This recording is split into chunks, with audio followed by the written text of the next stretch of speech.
you know the right way, and Shaitan won't lead you astray,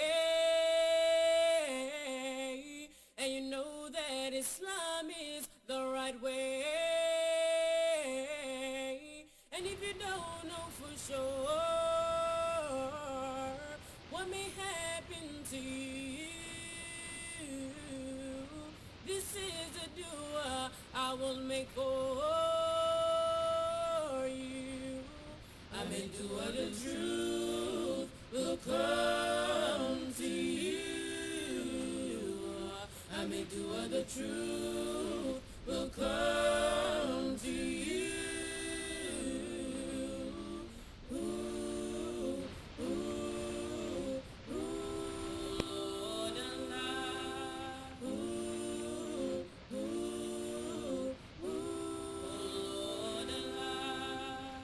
Sometimes your soul looks around at night, trying to find that true vision of light. And sometimes your heart is filled with darkness. I make dua that you Heard about Sapelo in 2003, if I recall, in Chicago, studying about some of the early Muslim slaves, early Muslims in America who came as slaves, and learning about a gentleman by the name of Omar bin Said. I also learned about other slaves and learned about Bilali Muhammad of Sapelo Island and Salih Bilali of St. Simon's Island. And I got particularly interested because I had lived in Georgia, which is where these gentlemen were stationed in. And here I am on the bridge to Caparetta, which actually is a shore to the ocean where a lot of the early slaves used to come, the black slaves who populated this island and worked on this island. And as you can see, it's a very beautiful, breathtaking view from here. A beautiful marsh stretching all the way across to where the trees meet the horizons. And I can imagine that these marshes reminds one really of a lot of rice farming in West Africa, and we will get to find out more about the kind of agricultural activities that went on over here in this island. But beautiful marshes, meeting with trees, meeting with the skyline, and meeting with the clouds up through to the horizon. And I think that one can just appreciate the view with a silent and mute stare just out into the ocean, or as the water leads back into the ocean from this bridge where we stand right now.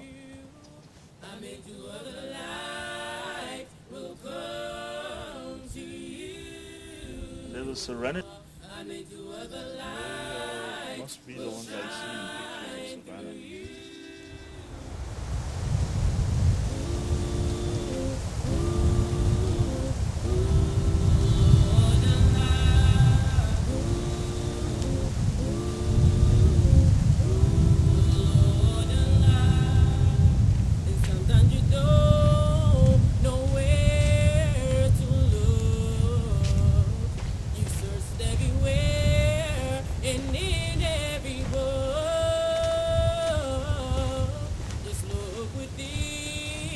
And you will find what your soul's been searching for all this time.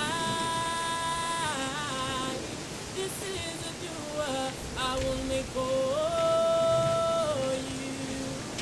I may dua the knowledge will come to you. I may dua the knowledge will come to you.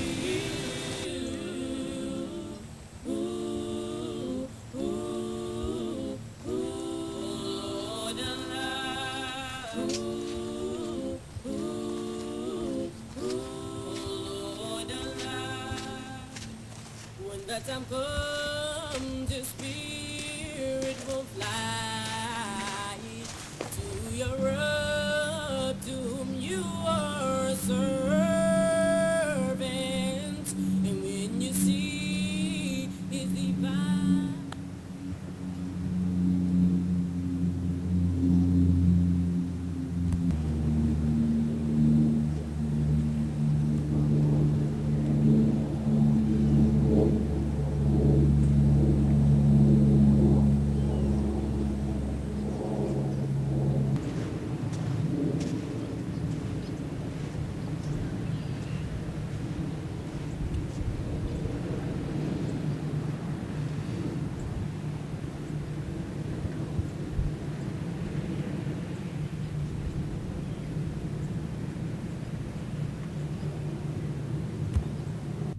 Kept learning about Bilali and the early slaves and early Muslims on this island, and the whole hustle and bustle getting here, preparing, especially when I'm in the midst of traveling back to West Africa.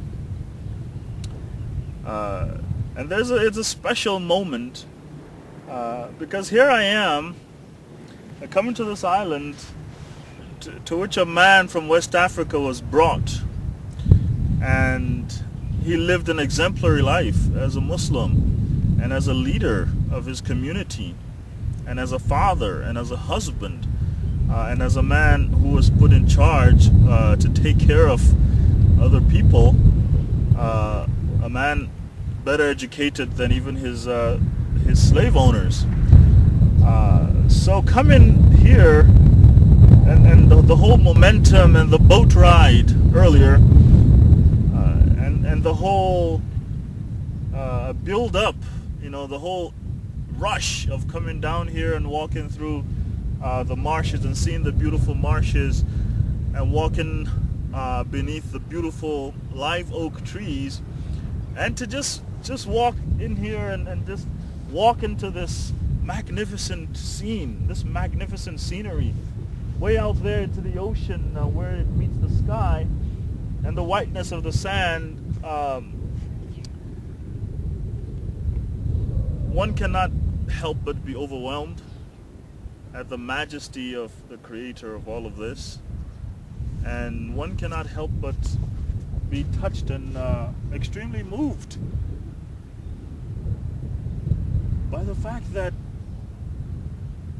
there are people who walk these sands who probably most likely bathed in this ocean and used its resources and the oak trees, or simply came out here to bask in the sun and just relax after a hard week's work of slave labor, and then come here and to just meet water, meet the water in the ocean. And water is life, just like the Arabic saying goes, "Man ataka al-ma' faqad ataka al-haya, faka'annahu ataka al-haya." Whoever gives you water has given you life. And you walk and imagine coming out from working hard in the slave camps and in the farms, and just come out here and feel the breeze of liberation, feel the breeze of freedom, feel that there's something beyond and something over and above the slave masters, and however enslaved they may keep you, there's God, and He's the creator of all of this. And you smell freedom, and it keeps that hope within you alive that I'm sure these slaves felt, that there's a condition in slavery to a fellow man was not going to be the highest of their state in this world. And they would see things better in their lives, either becoming free or becoming ultimately free with their Lord and Creator. And one could only imagine the kind of liberation internally that they would have felt coming out over here, seeing the sea and its beauty and the white beaches and how it reminds them of their homeland. It's difficult not to be moved to tears, really looking at that. And it's liberating and also comforting. And I believe that it probably was only with such re-energizing or such a reinvigoration spiritually that they could actually go back to the slave camp and to the farms and do work and be exceptional at it and deal with their fate and their situation with a lot of dignity and a lot of acceptance of destiny, that was their destiny, and they played that role here.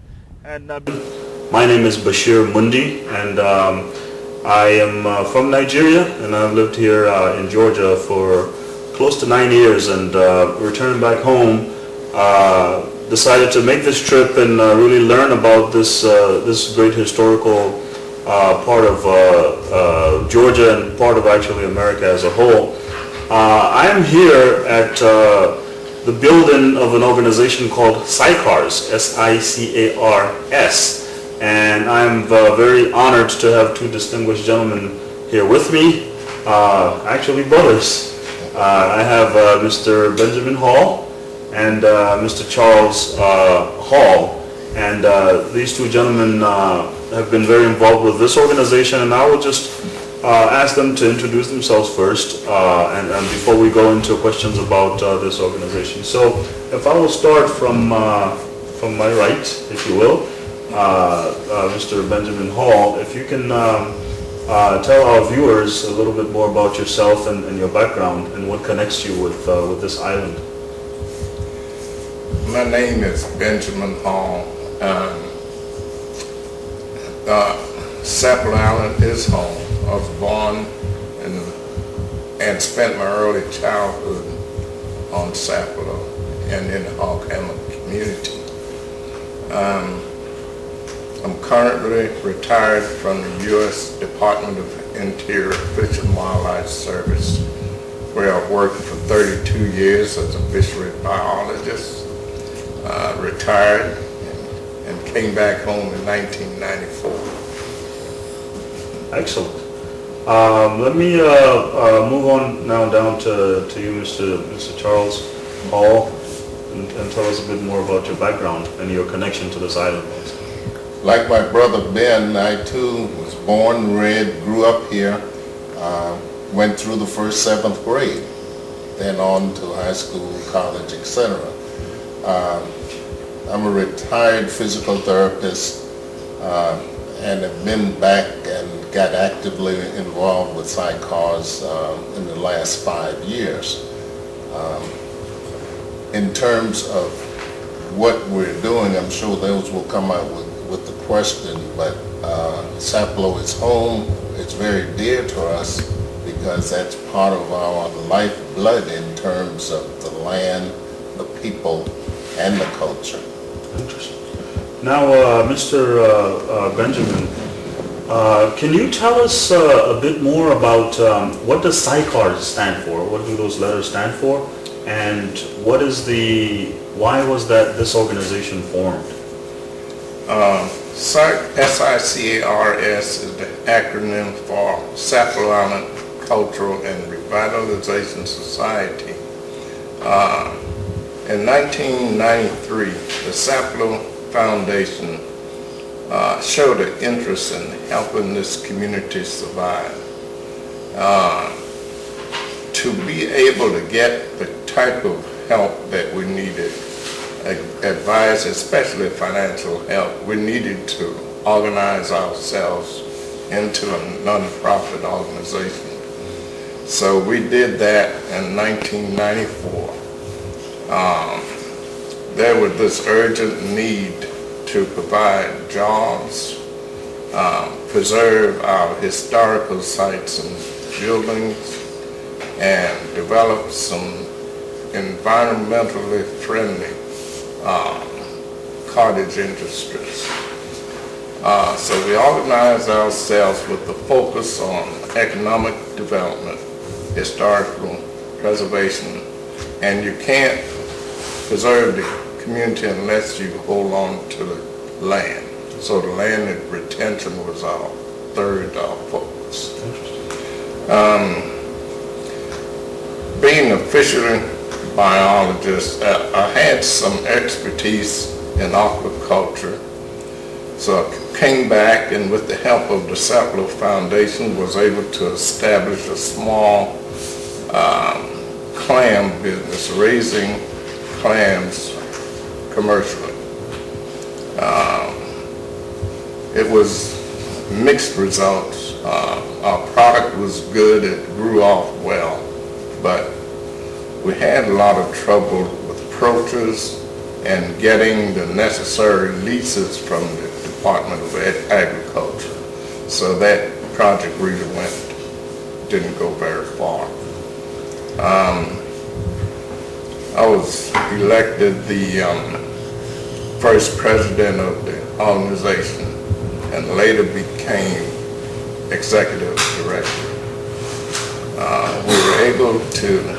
And for how long was that you served as president of the organization? From which year to? From 1994 till 2001. Excellent. Now, Mr. Charles, what is your involvement with the organization currently? And I'll ask you that, and I have a follow-up question to that also. Well, currently I'm the president of the board of directors of Sidecars. And that involved a lot of responsibility beyond the typical president because we have limited staff and finances, so you do a little bit of everything. Where do you get finances from? Where do you get financial support or revenue to run your projects and basically to fund your agenda? 2 or 3 sources. We look for grants, we look for donors, membership, and culture day. We just had our culture day last Saturday, and that does generate some funds. Now, Mr. Benjamin had mentioned some of the challenges with regards to setting up certain commercial interest or company. You mentioned something to do with fisheries.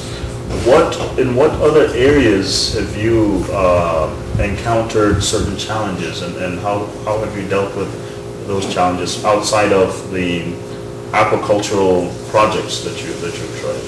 What challenge in terms of challenge to the community, we have land speculators who would buy land and try to put up enormous sized houses, which run up the tax base and create difficulty for the residents. So as a result of that, we were able to limit the square footage to 1,400 square feet and almost a half acre of land, which means an individual has to have a half acre of land and can't build over 1,400 square feet. But the other challenges we have is housing, to attract young people back. And with housing, you need jobs. So we're working on those. Your brother Charles just mentioned some of the challenges with regards to property, and speculators come in and trying to build and by in effect raising the taxes. Are there facilities or policies in place currently which basically grandfathers the situation for people whose ancestors like yourself have been here for a long time, and are there shelters or buffers to basically protect them from being affected by a rise in the taxes that these new land purchasers and developers are effecting on the properties? No, unfortunately, there is not. However, with our new proposed zoning ordinance, we will grandfather in our descendants who has less than 1/2 acre of property, so they they would be able to build on it. And this would not include the land speculators who made recent purchases. And but there's no provision to protect. So there is some protection. Age people here, they must have housing and jobs, and that's why a lot of the younger people will end up leaving, because there are a limited number of jobs in terms of the state and the maintenance of the island. So with affordable housing and with the increase in employment, not just to mention the tourist business, which will include some need for housing and food. These things we feel is going to really help. In addition to that, we're working with the state in getting some land where we can end up putting a cultural village, and this village will have a museum in it, and that will reflect a lot of the cultural aspect of Sapelo in terms of food and how we did things and how food. Now, in terms of the effect how you raise of all of this to our culture, it's kind of a double-edged sword in terms of the more we're exposed to the outside world, the more adjustments we have to make. Plus, the more the outside world come to Sapelo, that kind of dilute what we do naturally. So, but we need both. And my example, leaving Sapelo to get an education, first thing I had to do is try to learn English, which was a little different than the way we talked here. That changes our culture in terms of the language. And obviously in today's age with the television, computers, etc., everything is different. So it is changing. But what we're trying to preserve is the basic culture that we had or still have in many instances, and try not to have it so infused with the outside that all of it is lost, because that's part of our history and it's a very important part. That actually is a very intriguing point. The dynamics of preserving your legacy here, as well as engaging with modern changes. Now, you mentioned earlier, Mr. Ben Hall, about the issue of the taxes and the developers coming. So I see there's one group of players here, which is yourself and Mr. Charles Hall and Sidecars and the people of this island. And also I see another group of players, which is the developers and people wanting to come here and buy land and build beach homes and so forth. What has been the role of the state government? It depends on which administration is in power. Prior to our present administration, we had very good state support for our projects, which included the restoring the Behavior Cemetery, restoring the historic Raccoon Bluff Church, and also acquiring deeds to some disputed property that we had never had before, property that both the communities and the state claimed, and they've been very cooperative and giving clear title to these properties. But the present administration haven't been very cooperative at all, or supportive. For example, there is a state, I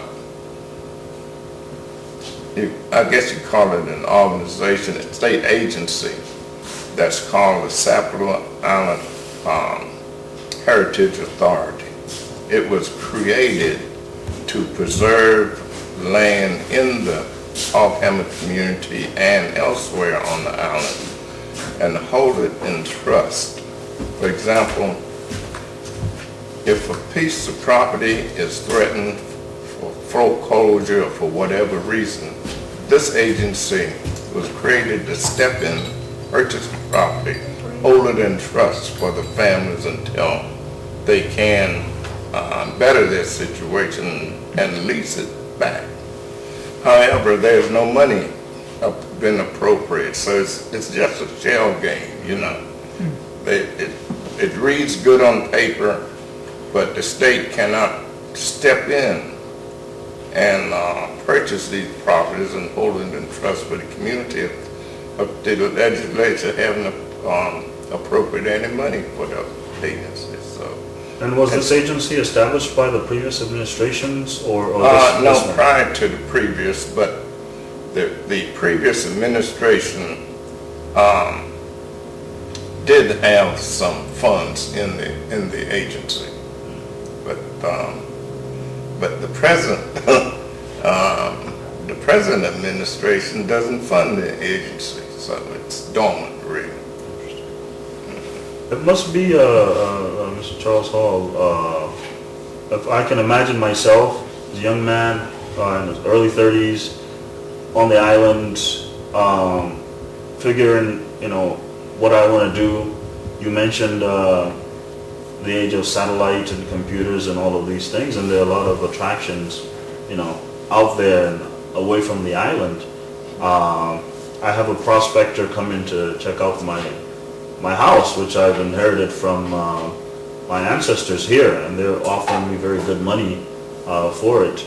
What reasons would you use to convince me to not sell my property and, you know, and just take the money and go out and move to Atlanta or something like that and do something? I mean, how do you approach these sorts of situations?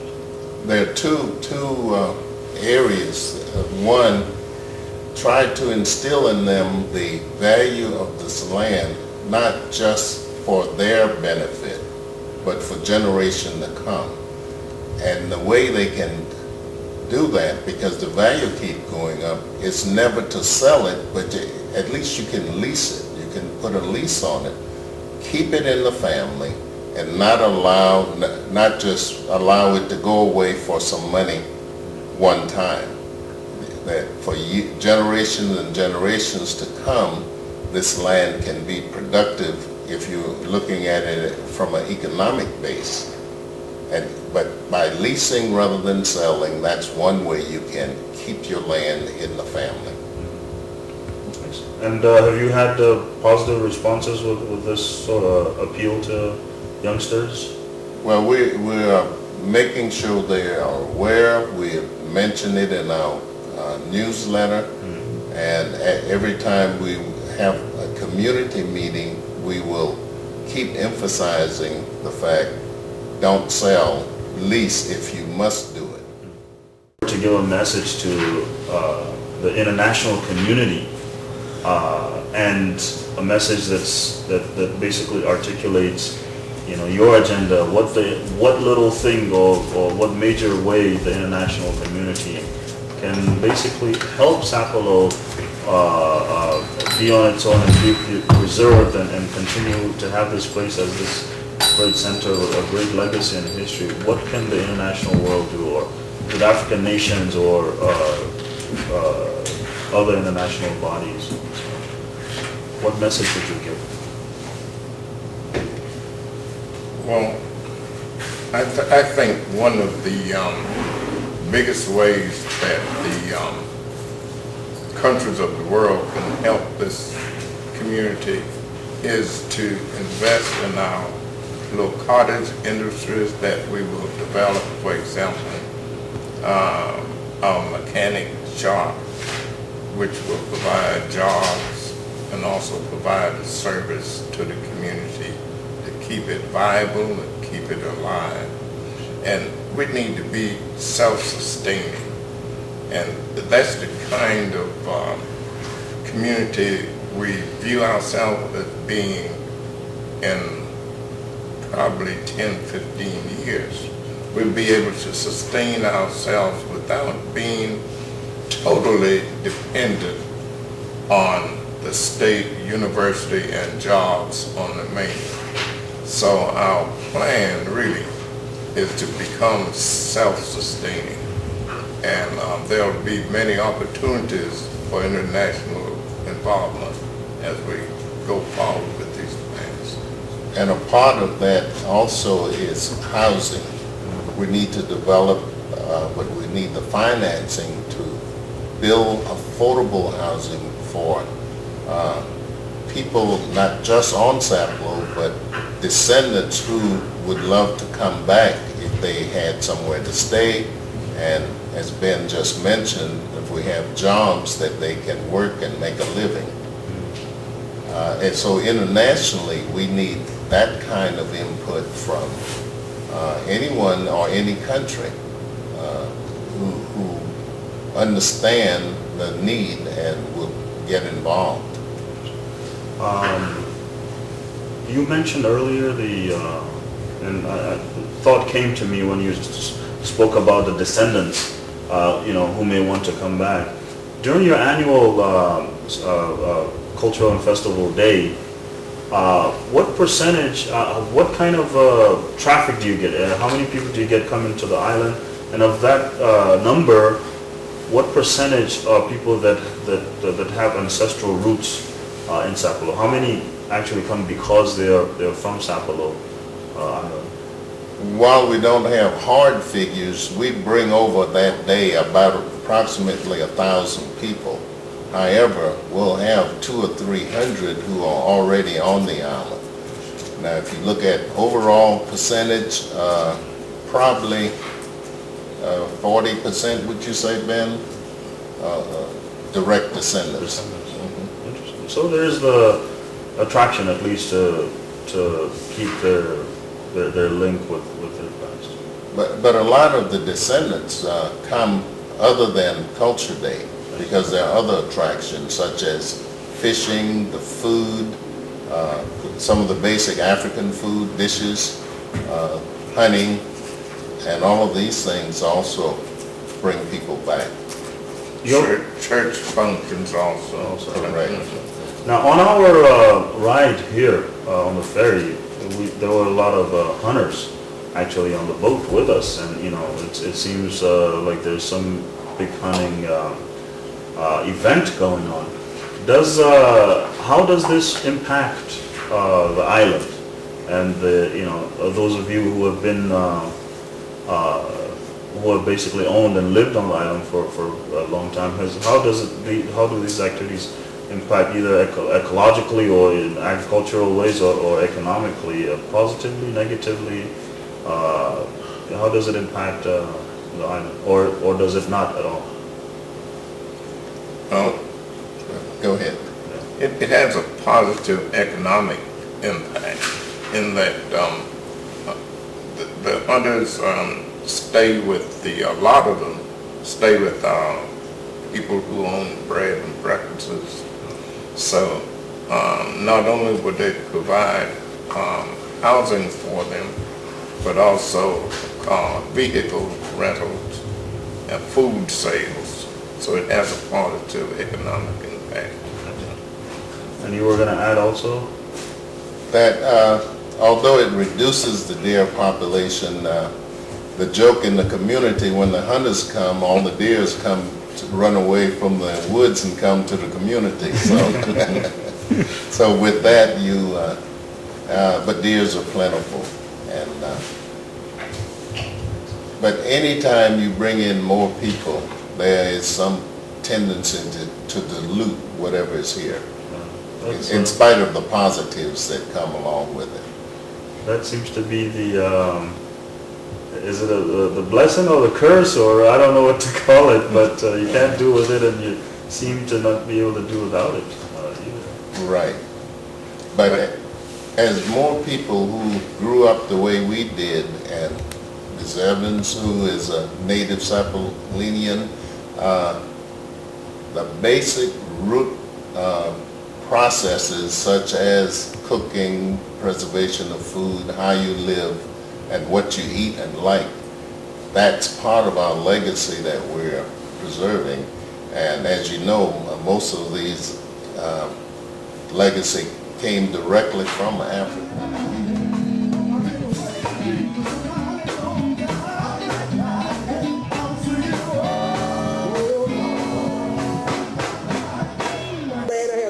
Talking about it today, and they're all right, and we need help, because my question is, when we get rid of all of our land, where are we supposed to go? I mean, we supposed to live in projects? Are we supposed to live in crowded cities? I don't believe Africans and African Americans are supposed to be living on top of each other and so close to each other I can reach up my bathroom and shake your hand across the room.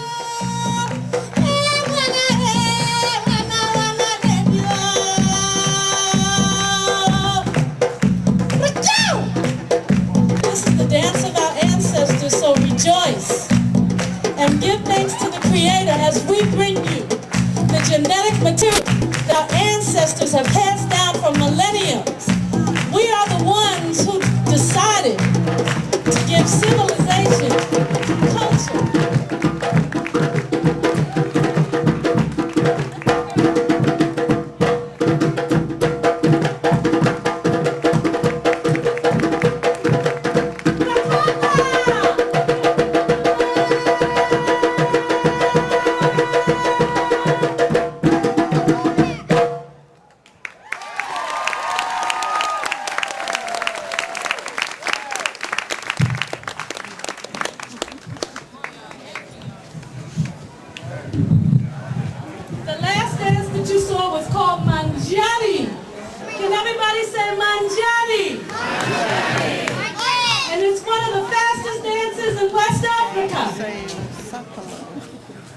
The next dance that we're going to do for you is called Lamba. This particular dance is done for rites of passage, which include birth, death, naming ceremonies, marriage ceremonies, and everything else in between, from initiation to possession. It is a communal dance. It is from the country of Mali. It is done by most of the regions in West Africa, which include Senegal, Guinea, and Mali. So we bring to you Lamba.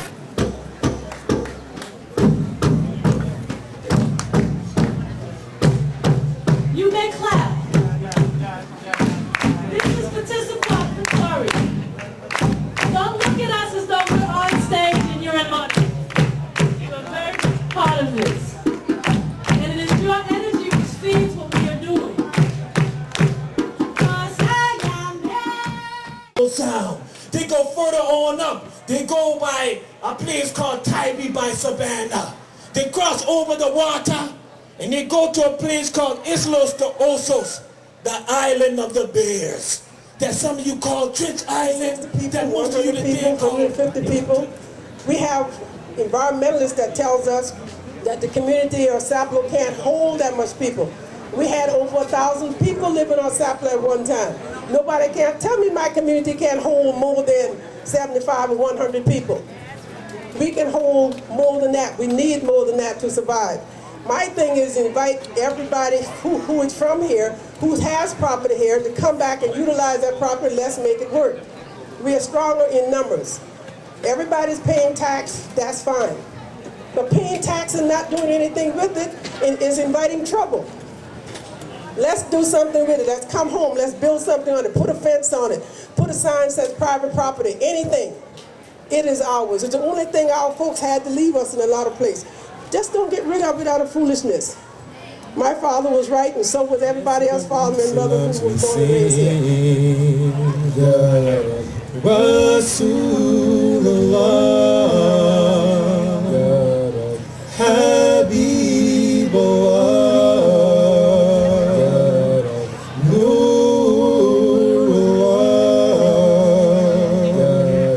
I see Allah in you.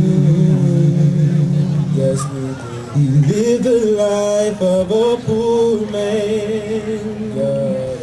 And since he truly was a king, but when you're in love with Allah,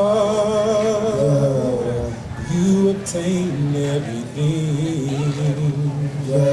So many people were amazed at the sacrifices he made, created from the uncreated. Kun fayakun Allah who stated, Haqiqat Muhammadi, Rasulullah, Habibullah, Nurullah.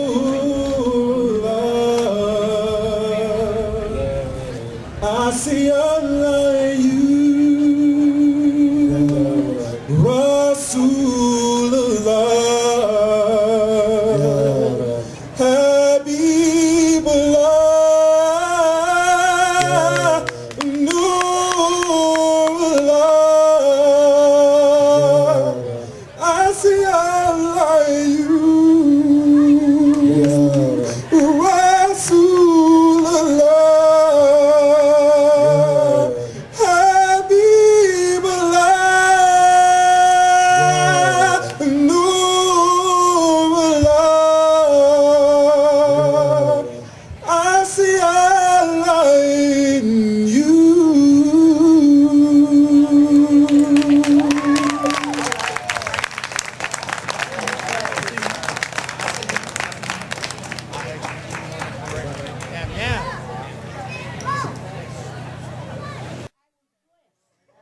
To be raised by my great-grandma and my grandmother and people like that. So they spoke a language that you may not understand today. All right. And when I went to school, I was in for a rude awakening. All right. Because I had to learn how to speak what they call grammatically correct English. Well, the very first day, First day. the very first day I get there, Got there. I wanted to stay in the yard. In the yard. But I seen a car pass. Car. And my mother done told me when I left the house Mom. that a giant been a hut. Join her. And I tell the teacher, I said, now look here, I gonna point my finger. Point. So when the clock strikes, I gotta go to the house. Because my mom giant the hut. So look here. I stand out there in the yard and I decided I didn't go into the house. But then it been what they call recess time. And this a teenage little child. Little child. He been out there playing. And look, at this scamp come and hit him. Little boy. Mad little ruffian, hit the child, hit that little scamp. Yeah. I get to the house. And the first thing my mom said, take off your program. Take your boots off. Take off that frock. Take off your dress. Go to the icebox. The refrigerator. Get you some villains. Some food. What are you going to do with the dress? Put them in the shiver room. Just the dress. Because look here, when you're finished, you're going to sit on the piazza. On the porch. Rest walk, because you're going to get the yard broom. The yard. Ready. Because you got to clean the yard. I say, well, look here. These people tell me I can't say icebox. Okay. There's a refrigerator. Well, you know, but now in the house we had a lounge chair. All right. Sofa. I had to go to school. I had to relearn the thing and say, look here, you got a sofa. You ain't got no yard, you got a yard. And then we used to private laugh.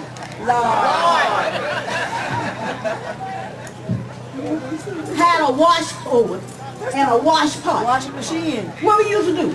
Boil the clothes. Dirt out. Had to rub them with octagon soap. That's that time. Had to put him on the line with the clothespin. Yeah. That's the bright line.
Well, I guess it's time for me to preach a little bit. Y'all want me to preach to you?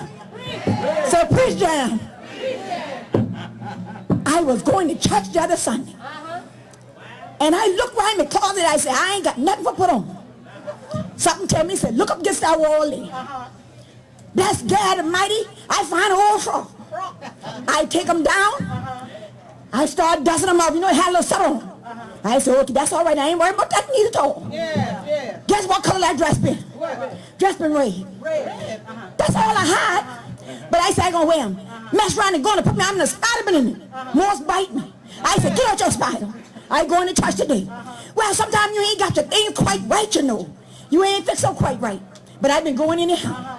That time I get me dressed, I look around for my shoes. I couldn't find nothing but old blue shoes. Go back to the church. I said, well, I got a red dress and blue shoes. And I had to apologize to them people for leaving the church. All right. But when I get there, I said, the first thing I'm going to do, that Saturday night, I'll tell you what I did. I put on all my stuff. I laid out the clock. I put my real brand shoes. I get me over home. And I started to walk because the past still wasn't fixed. I tell you what, I get there and I sat on the front seat because I done baked the pie. Yet come these a bunch of children. And they were doing that kind of stuff these children been doing a few minutes ago. I didn't understand what they've been doing. They've been hopping and they were skipping and they were boom, boom, boom. All right. They've been in church too long. What is that? I said to the child, look here, little girl. What is that y'all to do? She said, Miss, we doing the praise dance. I said, oh, again. Look here, I've been going a long time. But I tell the child, I guess they're trying to keep y'all in touch. She said, yes, ma'am. They rather us dancing here than to dance our tongue. I said, well, I tell you, a lot of y'all dancing again. Anything I got to say about it. But I tell you what I going to do. I belong to them people they call the shouters. If y'all teach me how to do the praise dance because I'm old, I'll teach y'all how to shout. Then we can all get together and have a good time because we all going to glory anyway.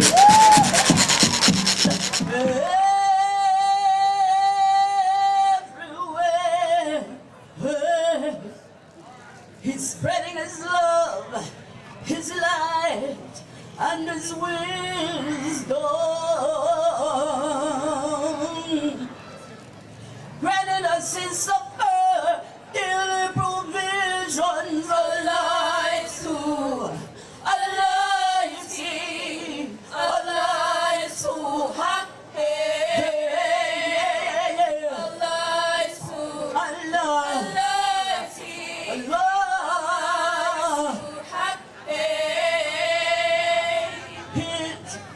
Reaches everywhere.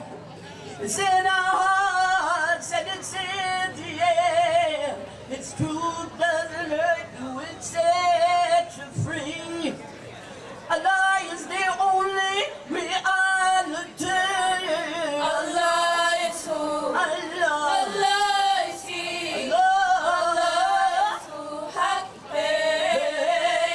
Allah is so. Allah.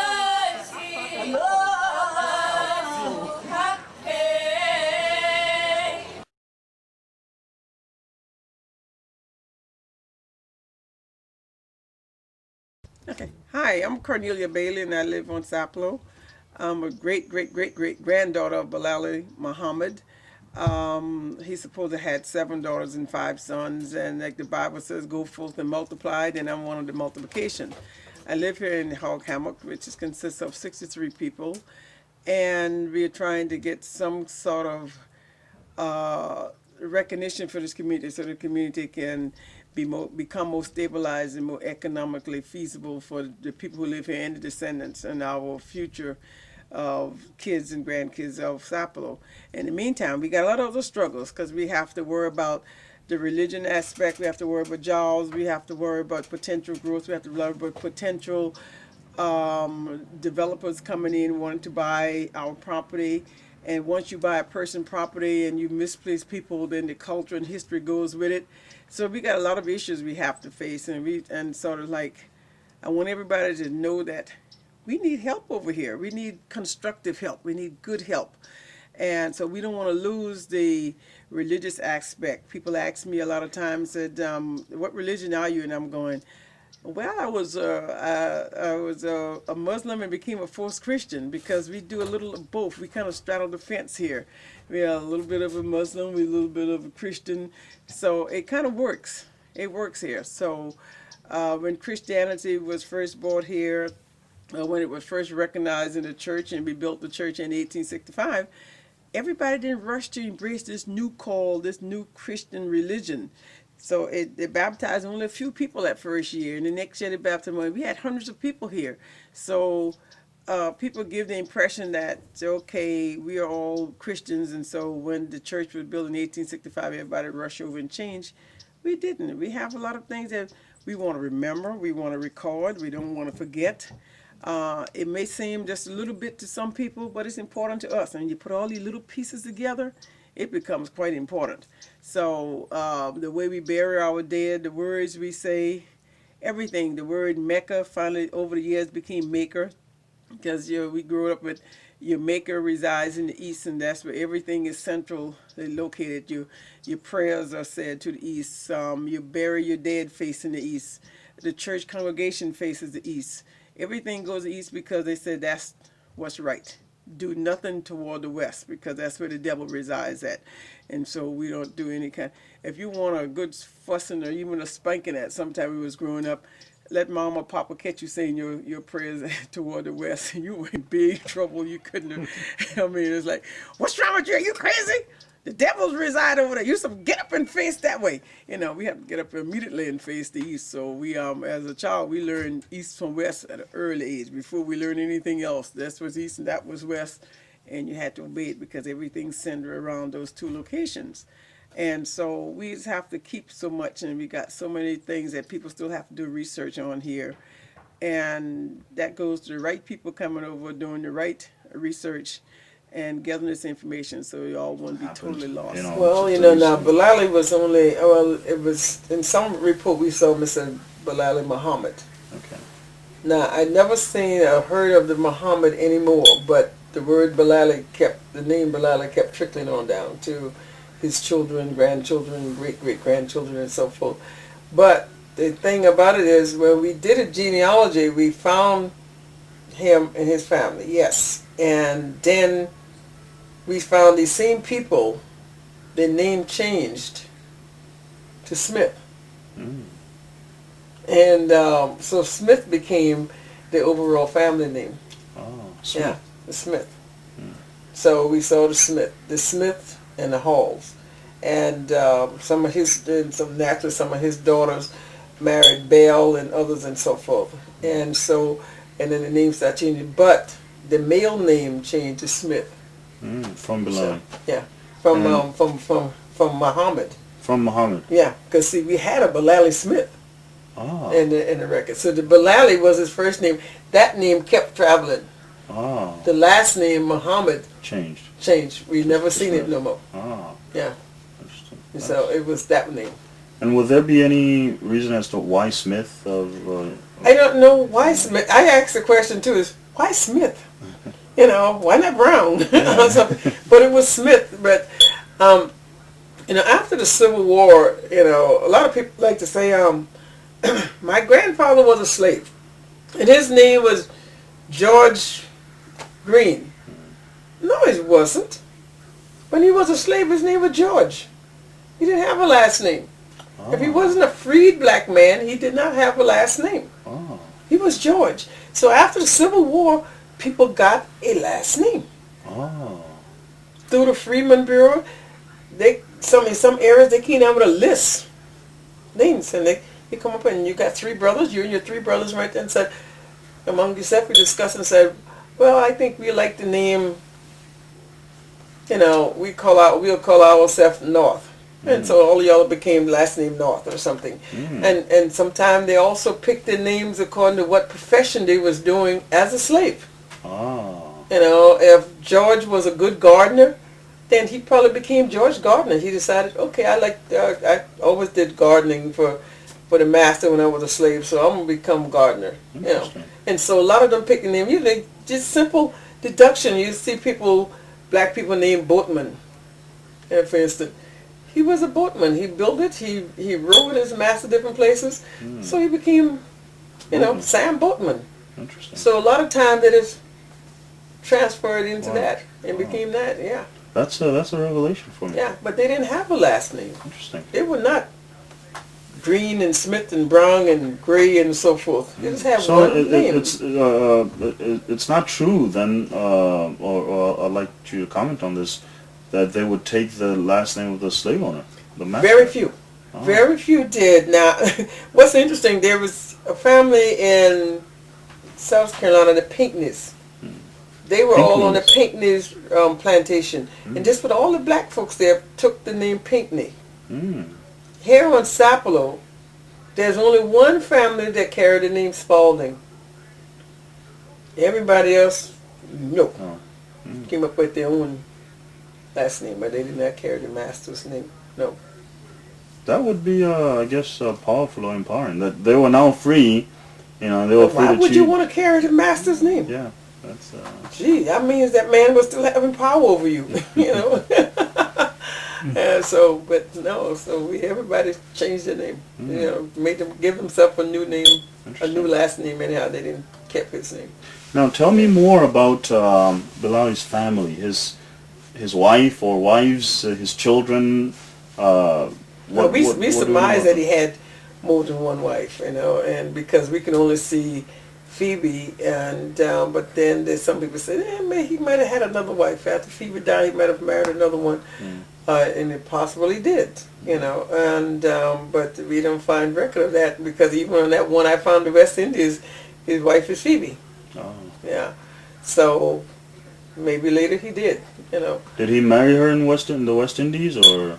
Must have did because she was on that record in the West Indies with him over there. And so when the Spalding purchased him, they supposedly purchased him and his whole family. Wow. So, which was kind of unheard of at the time, but they bought them all. But then, you know, he had his daughters, and he had 7 daughters, which were 7 sisters, and then we all sort of branched from that. He's supposed to have 5 sons, but it's 5 sons like it could disappear. We don't know if they died, or they got sold off, or what, but we never can pick up on the 5 sons. But we can pick up on the daughters. No problem with the daughters at all. They're just like snapping your fingers, you know what, and who they had and so forth, etc. So we all like to say we descended, and wish we knew we descended of the 7 daughters. So every descendant of Bilali today that you know of are descended from those 7 daughters. All 7 of them, or did all of them have children? Well, I think 6 of them had children. But since it was 7 daughters, everybody said it descended of the 7 daughters. Yeah. Now, was Phoebe from the same? Was she of a similar background from where Bilali was in Africa, or well, did nobody knew much about her. You know, they didn't say much about her except her name. Yeah, so we don't know anything about Phoebe. Now, where are all these descendants? There's about 80 of you here on the island? Oh, there, but they in Philadelphia and Boston and New York and New Jersey and California, the Carolinas, Florida, they're everywhere. Yes, so you find us everywhere. Do you have like family reunions? Well, we do. It's kind of hard to have fun. When it had a few family reunions, everybody usually get mad because they go, okay, we're going to have a Green Smith family reunion, you know. And everybody go, wait a minute, you didn't invite me because my grandmother was a Smith, my great-grandfather was a Green, and so forth. So they end up people getting mad with each other. So they quit with the family. So the last couple we had on Sapelo, we just called a Sapelo family reunion. So we just come together. It's better than pick up a name and have, yeah, because everybody's related. Yeah. So you can't do that. You have hurt feelings. So yeah. Now, what is still extant? You know, that still exists on the island of physical structure of ruins that were still there at the time that the slaves were here. Well, the ruins at Chocolate, the ruins at Hanging Bull, the ruins at High Point, the ruins at the sugar mill at by the state office. So we have some definite things that's there that's still here. Yes. Now let's come to one of my most interesting subjects, which is language. Tell me about the linguistic heritage of this place, and what aspects still connect you back to this Bilalian era and West Africa, and what is spoken in the regions of West Africa where you came from. Okay, first of all, I go back to what Papa said. Papa said, I'm Africans. And that's why he said, I'm Africans. He liked to put an S on there for some reason. I'm Africans. He said, I'm Africans. And he said, there is no mixture in my family. Then my mother said once, you remember you had an aunt that was fair-skinned. He said, she ain't been no kin to us. Because he didn't want to admit to anybody breaking that rule of everybody having just about pure African blood. And so he hated that. He had one aunt who was fair-skinned, But we did a lot of research and a lot of common sense things. You don't have to be an expert. You don't have to be an expert linguist and a researcher. You just have to know something about people themselves and know what's normal for one area and what's not normal for the other area, and you can come to some pretty good conclusions. And you listen to old people and they go, yeah, that's an old African word, and that's an old African saying or whatsoever. And you hear this and you go, what do they know? They ain't never been to Africa. But then you get older and you realize they don't have to be there to know that what they're saying and what they're cooking is not something that's passed down from Africa. And so through reading and other things, you realize that they were right. So they didn't have to be there, ever been there, been born in this country, but they know what's traditionally was brought on from Africa. What your soul's been searching for all this time. This is a dua I will make for you. I may do other knowledge will come to you. I may do other knowledge will come to you.